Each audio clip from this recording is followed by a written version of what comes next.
that we would probably shrug our shoulders at.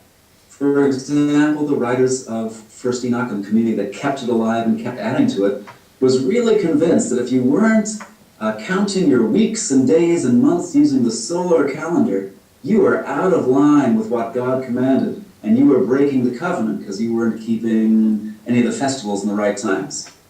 As opposed to following the lunar calendar, which was being followed by the Jerusalem temple, at least between about 198 BC and the centuries following. So it provides windows into that. What's odd is that First Enoch seems to have been scriptural, or at least treated as so authoritative it might as well be scriptural, by the Qumran community that gave us the Dead Sea Scrolls, and continues to be so treated by the Ethiopic Orthodox Church.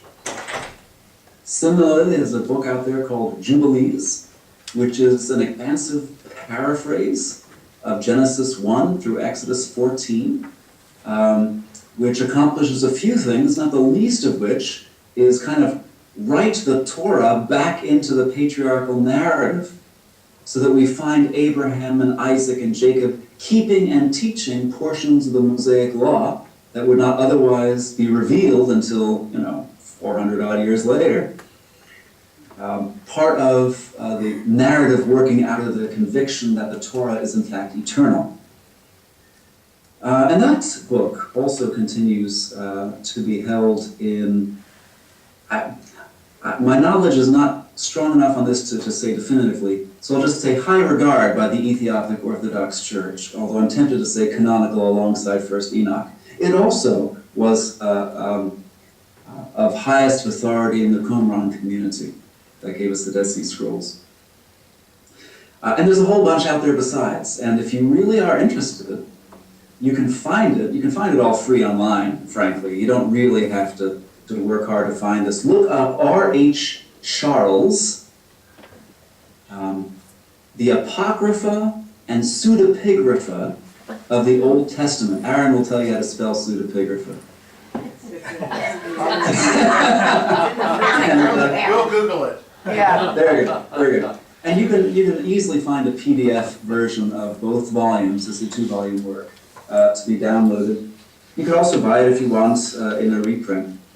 And the pseudepigrapha volume basically gives you the most important stuff that's just outside of the Apocrypha and still highly valuable for people interested in the period to read. There does come a point when the stuff is so obscure, was treasured by so few Jews of the Second Temple period that, unless you're basically so interested in what those 10 people cared about, it's not worth reading. Then, of course, there are the Dead Sea Scrolls, also readily available in inexpensive paperback form. There, the most celebrated texts are the sectarian scrolls of the group that lived over time, over a period of centuries, at Qumran. Again, those texts aren't really a window into a highly influential stream of Judaism, but they at least do take you right to the daily life and the beliefs and the extra-canonical practices and beliefs of a group that was alive and, fairly vibrant at the time of Jesus. Right, the Qumran community probably never had more than 100 residents at a given time, but if there is scholarly consensus about anything in regard to that community, it is that they also were kind of the central body for a much larger movement, the Essene movement, which might have numbered 4,000 according to Josephus, who was notorious for exaggerating numbers, but it's still a decent-sized group. I guess the point there is none of these books are really on the cutting room floor in terms of canon formation. A number of them were part of the authoritative texts for very small groups of Jews. And the vast majority of Jews would never have considered them. So they were certainly never cut out, as it were, to be put on the floor. But for most Jews, they weren't even in the room to be considered. And frankly, this thing could be said early as Schindler. I am. Can you say that again? Something. Frozen. Frozen. Am I frozen? Now I'm worried. I think you're back now. Okay. Repeat that last sentence or two. Okay. Authoritative text for small segments of Jews, and then I didn't hear what else it said. Louder. You were talking about authoritative text for a small. I think he's frozen again. Yep. Either that or he's holding really still. I'm holding really still. I'm sorry. I couldn't lose this. I couldn't.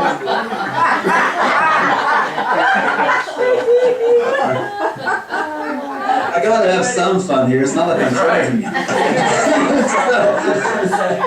So, the same thing could be said about most early Christian literature that we have not found in our New Testaments, but have been discovered since out there.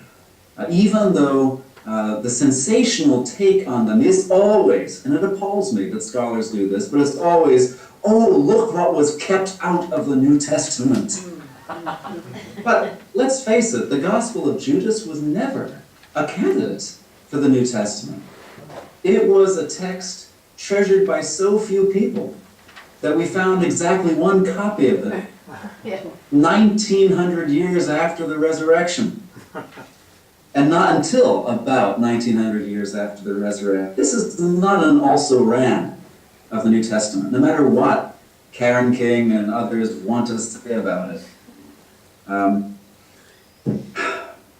However, there are some very important books written in the late first and through the second century that do reflect a wide swath of early Christianity, some of which could have been also-rans for the New Testament. These are not the sensational ones because they're so orthodox.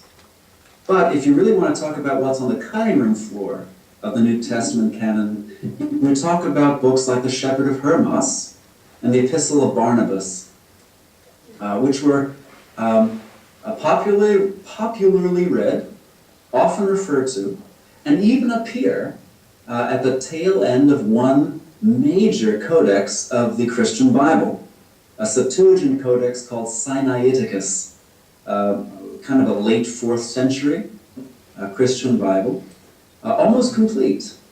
The beginning of the Old Testament is pretty shoddy in terms of what's left, but once you get into, I think, Deuteronomy, it's pretty complete all the way through to the end. And there you have evidence of Shepherd of Hermas and Epistle of Barnabas having been printed within a Christian Bible. We can't deduce from that they were considered canonical by the community that produced that codex, but we can at least deduce that they were so darn important that they were going to be printed within the same codex as the Bible. I might even push it toward hey, this community thought these were canonical. And then there's another, and forgive me, I can't remember whether it was Vaticanus or Alexandrinus, that had 2 texts associated with Clement of Rome, who was the leader of the Roman Christian community at the end of the 1st century. So the first text, the first letter of Clement, is probably a genuine letter from Clement to the church in Corinth. The second one is an early Christian homily that the 3 scholars who have ever worked on it agree could not really have been by Clement, by stylistic reasons, but is a very early Christian homily. These 2 might be considered also-rans. And the reason they didn't pick up more traction is probably because the bulk of Christian churches did not regard them as on a par with the letters of Paul and James and Peter, but rather as of a second or third generation of Christian leadership, to be read, to be learned from and venerated, but not at the core of Christian identity the idea of canon is the measuring stick. So the point would be, First Clement, Second Clement, Barnabas, Shepherd of Hermas, these measure up, but they're not part of the measuring stick itself. So if I were to tell you what I tell my students, since you already are reading the Apocrypha, bravi, I should say, to all of you, another corpus really worth reading would be what's called the Apostolic Fathers. And this is a collection of early Christian, pretty darn orthodox writings by the people I've just mentioned, but also the letters of Ignatius, who was Bishop of Antioch in the very late 1st, very early 2nd century. These letters come from the period of his travel to Rome from Antioch to be martyred. And then also a letter of Polycarp, who was the Bishop of Smyrna in Asia Minor, written about the same time, to the church in Philippi. And then also some other documents. But that would be, if I wanted to read about what was going on in early Christianity beyond the New Testament, that would be the first collection to which I would go. So how's that? Is it Paul? Yes, that's great. You've got a lot of other books to write. Actually, in a moment of uncharacteristic humility, I decided against following through with a contract I had to write on the Apostolic Fathers because there are such good introductions already available. There did not seem to be a point. So they're out there if you want to read those. Good for you. Thank you. Thank you. Thank you. Yes. Sure. All right, other questions for him that have come up? Is scripture still being written today? Is scripture still being written today is the question. Well, that's a loaded question. But, for me personally, I would say the answer is easily no. Because Scripture is canon. Scripture is measuring stick. Scripture is where do we all keep going to touch bases with both the beliefs, the worldview, but also the ethos and practice to which we adhere as Christians. That's a different question then from, is God still inspiring writers and speakers? Is God still revealing stuff, as it were? And I wouldn't equate those two questions. But the question you asked was, is Scripture still being written? And I would say definitively no. The church made its decisions about that ages ago.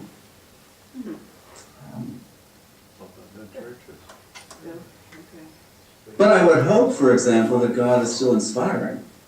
I hope so. That will, yeah, otherwise there's no point preaching, there's no point writing. Other questions? Very good point. Anything else from our set of questions you'd like him to address? Yeah, what you guys wrote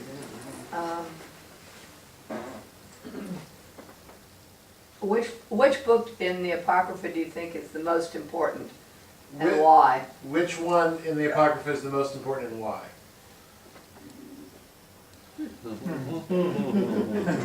And Sarah, Sarah, okay. easily. I hate to say it because it's also kind of like the driest. But just in terms of its breadth of impact on both the Jewish and the Christian community over the millennia, I'd have to say that is the most important because it's had the biggest footprint. Thank you. We just started that one, so that'll give us some motivation. All right. One of the questions that I think we asked was about which traditions use the Apocrypha, both in study, but more, I think, more to the point in worship. I know we have readings in the Episcopal Church. I think in the Roman Catholic Church they do. In their lectionary. Are there other communities that do as well? Of course, every Orthodox communion holds the Apocrypha to be, well, canon, so not Apocrypha. Right. And some even go broader than the Roman Catholic canon. For example, 3rd Maccabees is not part of the Catholic Old Testament, but it is part of the Greek Orthodox Old Testament. I think similarly, neither 1st nor 2nd Esdras are technically part of the Roman Catholic canon. They appear in the appendix of the Vulgate, but they would have canonical status, along with the Prayer of Manasseh and Psalm 151 in Orthodox churches. I hesitate really to say all of them because there are so many, and who knows, but at least the Eastern Orthodox churches. Other than that, I can't think of any. I mean, the Episcopal Church is great in that it maintains a liturgical place for at least some readings from, if memory serves, Baruch, Wisdom, and Ben Sira, and Tobit in weddings. But I can't recall if there are any from other apocryphal books, even in the Anglican cycle. One of your other questions was, can I tell you more about the Jewish community that produced these texts? Oh, yes, yes. The only thing I can tell you is that different Jewish communities produced every one of these texts. So as you read them, just like we read the New Testament, it's best not to amalgamate them as if they all come from the Jewish community, but to keep in mind that they come from very different ones. So Ben Sira comes from the Jerusalem Jewish community in the early 2nd century BC. Wisdom of Solomon comes from a Greek-speaking Jewish community, quite likely one in Egypt, given his particular ethnic prejudices against Egyptians revealed in that book. Similarly, 3rd Maccabees comes from a Greek-speaking Jewish community, probably again in Egypt. Tobit comes from another Aramaic or Hebrew-speaking Jewish community, but it could be one anywhere in Israel or the diaspora. All that to say, each one of these could reflect a different community of origin. And there's very little evidence for them being collected by any particular Jewish community as somehow being representative or useful as a whole for that group. And Anything else, folks? Can you say why Psalm 151 was not included in the Psalms? Why was Psalm 151 not included in the other In the 150? canon, yeah. because the Hebrew text has 150. And there are additional psalms. Well, and basically, Jerome's argument that we should stick with the Hebrew text, at least one out there. And I would actually have to do a little more careful research to give you a worthy answer to that question. But I will tell you what I know. The Syriac Psalter has 155 psalms, for example. So they weren't thinking in terms of the same constraints that the Western Church was. So there are these additional Psalms of David, as it were, included in that collection. The Septuagint codices, I believe, I should check. No, they include them in the Odes. So I guess the answer is the practice of using that psalm in worship and including as part of that book just never caught on in the West, like it did in Syrian Christianity, and to some extent other Eastern churches, because it did end up in the Eastern Orthodox canon.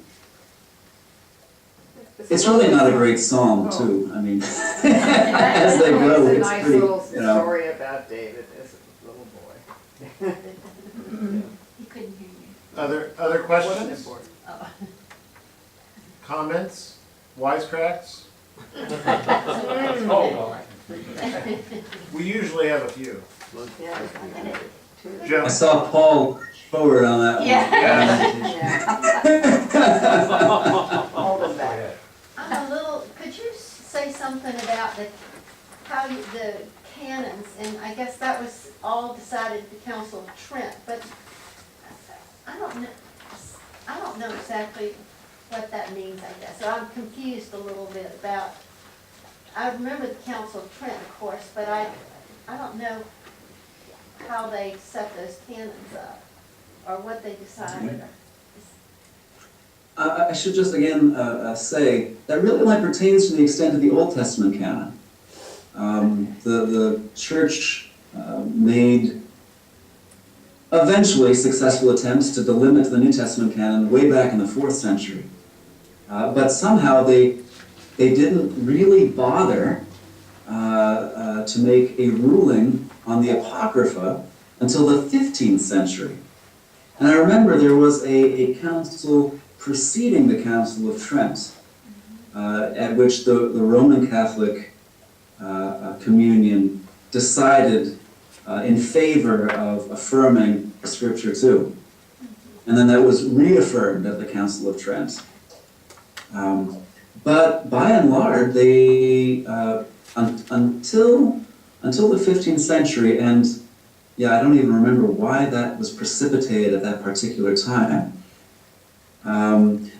they had a very tolerant attitude about how one was going to regard these deuterocanonical books, because there was such a venerated tradition both ways in terms of venerating them, Origen, Augustine, others, or regarding them as kind of the second status, Gregory the Great, Jerome, and others like that. If you want more information, I'm afraid you'll have to Google Hangout someone else. Always the same. All right. So how are you going to get people to read the Apocrypha, since very few people do? You know, I don't know if you could hear, but how would you, or how would you suggest we get people to read the Apocrypha, since so few do? Well, I am encouraged that it seems to be more and more accessible to people. And there seems to be more visibility given to it now than even when I was in seminary myself. I take heart from the fact that major study Bibles, the NRSV study Bible, for example, and many editions of the ESV, the NRSV, the New Common English Bible, for example, are published with the Apocrypha. And so the option is at least out there quite prominently for people to say either yes or no to. So I don't really do a lot of direct marketing of the Apocrypha, to be honest. So I don't really know how to answer how am I going to get people to read the Apocrypha. I basically see this room. This is basically where I live. And I don't get out much to get people to read it. Except on Sundays and Wednesdays for choral ministries. But I was involved in producing the CEV and the ESV translations of the Apocrypha, because I think the more possibilities there are out there for people, and the more people who market Bibles with the Apocrypha, the greater the chances become that people will pick it up and read it, as it were. I'm going to tell you, I'm just self-promotion, kind of, but it also is answering your question. After 25 academic books or church group type books, I wrote my first novel. Oh. And it's coming out in June. It's called Day of Atonement, a novel of the Maccabean Revolt. And my hope is that the people who buy this novel will be motivated by having read that story, to read the actual sources that I used to create that story. Spoiler alert, everyone dies. Don't get close to anyone if you pick up that book and read it. But you already know the story if you've read 2nd Maccabees. It's basically a novelization of chapters 1 through 8 of that book. Well, I think So- you just sold 15 copies, so that's. Write it down. We have a book club at the church, so we may Yeah, we make it. put that on the There list you for go. next year. There you go. Was that June? June, yes. June Doris, you have a question? 27th. Yeah. 27. One of the questions I have is, when we've been reading this, several, people in here have different versions, and there's some of the versions that are so different that, like from the NRSV, that you have trouble following it, and I was just wondering why those are so different. That is an excellent question. It's really a question for another time. Because the question you're asking is, what on earth is up with the process of translation Yeah. that gives us such diverse results across our room here? But, I mean, the short answer is that some translations are committed to a philosophy of formal equivalence. They want to follow the grammar, the syntax of the original languages as closely as possible, and introduce as much, kind of paraphrastic divergence as little as possible. Then you got stuff at the very other end of the spectrum, the translation spectrum, not moving into the paraphrase spectrum, so we're not even going to message and stuff like that, just the translation spectrum, that are committed to functional equivalence or dynamic equivalence. And their philosophy is, if I were to say this in English today, what would I use to convey the meaning of the Greek or the Hebrew? And so there's a lot more freedom for the translator working with that philosophy. Then you've got translations who try to work in the middle, like the NIV, for example. The NRSV is a pretty good formal equivalence. It's not radically so, but it's in that side of things. The NIV is pretty much middle of the road that way. The New Living Bible or the Common English Bible would be far on the functional equivalence side of things. So you've got this wide divergence of English representations of the actual text. Bottom line, though, is Scripture was written in Hebrew, a little bit in Aramaic, and Greek. And every translation is going to create distance between the original and what it presents. And there it is. Yeah. Sorry. Yeah. Is that okay? Does that get at it? That was a great, Great, thank you. that was great, thank Yeah. you. Thank All right, well, I think we're gonna wrap up here. Dr. Silva, thank you so much. This has been fantastic. Thanks for letting me visit with your class. Absolutely, absolutely. Well, we might call upon you again sometime if a question arises that we can't discern ourselves. But we appreciate your help. I'll address. Y'all Yes. take care. All right, Thank thanks you. everybody. Thank you. That was good. Oh, well. He's He's a rock. Great sense of humor. PhD from MIT. So why did he leave it one church? I know. That's pretty, Well, I know that. who knows? I mean, that's very interesting, because he said he was scripture deprived, It's not a big deal. Still recording? Well, thank you all very much. See you again next week. And we'll see how the video turned out and share it with the folks who weren't here. Smile, Gail. Aaron. Aaron. Well, I was gonna ask you, And so, and then. Sorry. in seminary. But his mailing address is Florida. So either, well, How about they this? have a satellite campus in Florida, so which is a way to do that. So maybe he lives in there. Maybe it's disconnected. I want, I don't, I'm not sure.